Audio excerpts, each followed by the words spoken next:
Hello, good morning. How are you? So it is always wonderful to be with you, and today I want to talk to you a little bit about what is an empath. So one of you had written on my wall asking me to explain to you what an empath was.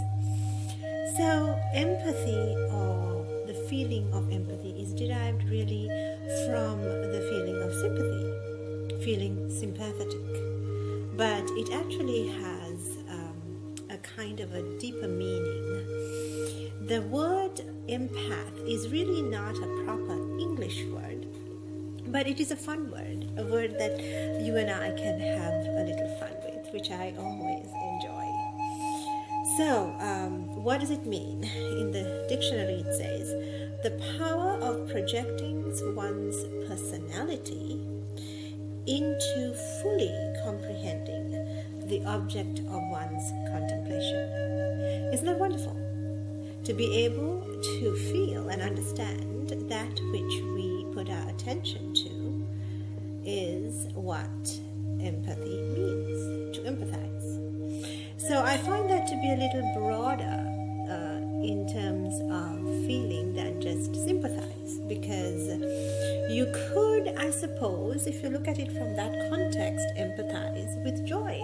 You could look at someone and say, wow, that person's so happy today. I think I'm going to take a little bit of that happiness with me.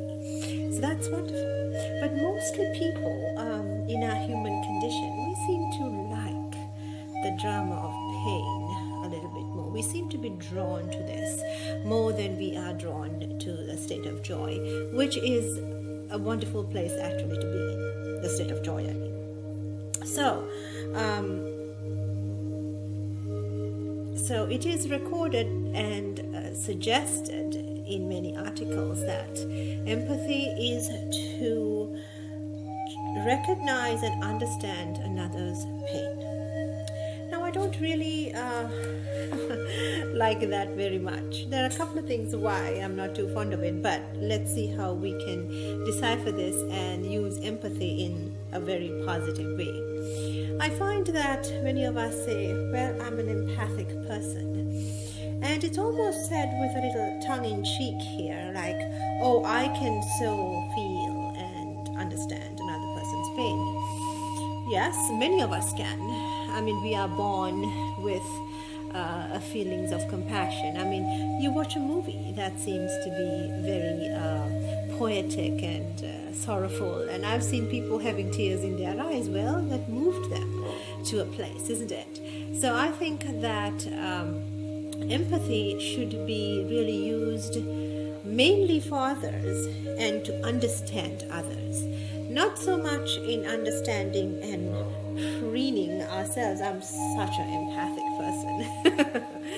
I use a lot of empathy to understand where my client is coming from, or those who I'm channeling into, what made them do what they did, or why are they acting the way they are.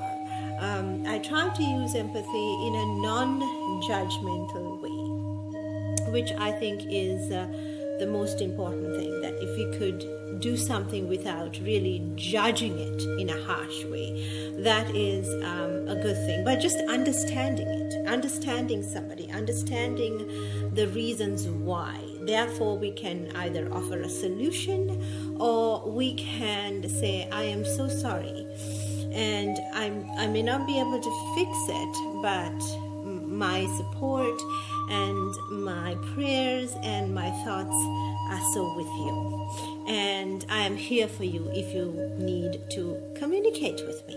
I think that's wonderful.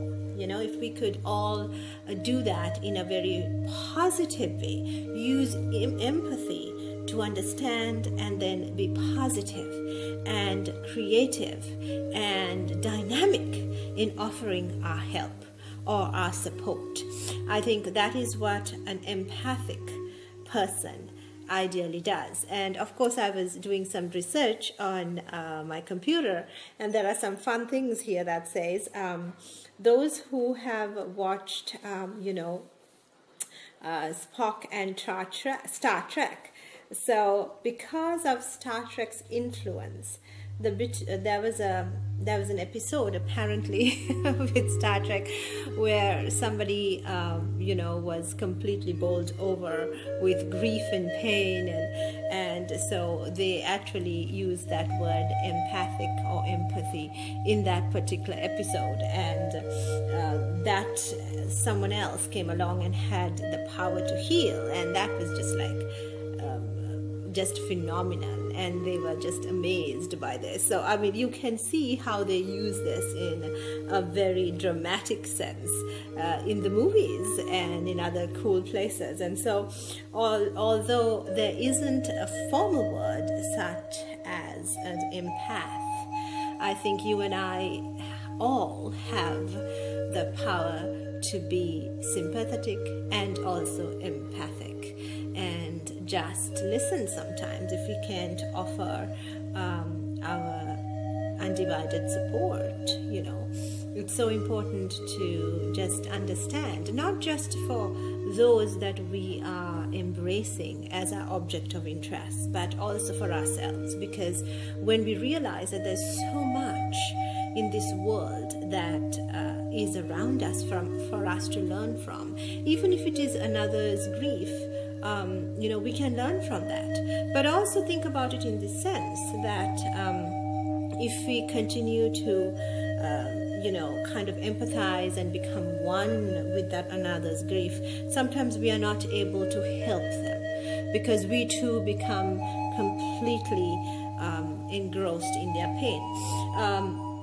An interesting example is I find a lot of people, have a friend or an acquaintance pass away, and they just feel as if this is their spouse or their lover that has died, and they just take on that pain.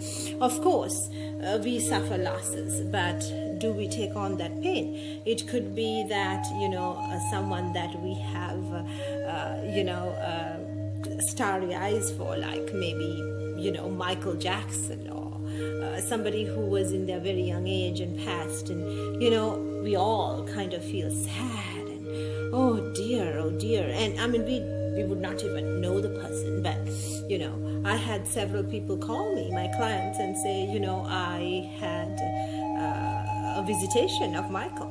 And I'm not saying what I said about that. That's a private conversation with my client. But, this had a huge impact on some of us. And it was a very profound place to be, you see. So we were all empathic for that loss, And so it is a good thing to have empathy, to be empathic, but its true cause is to understand and to offer support and to offer solutions and to offer healing. This is what true empathy is.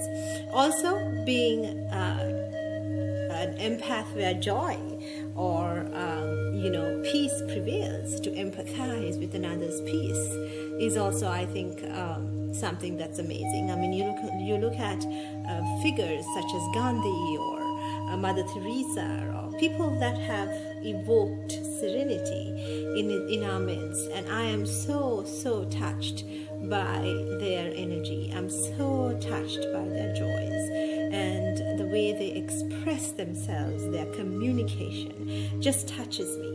And so I empathize with that. I am one with that, and that is amazing.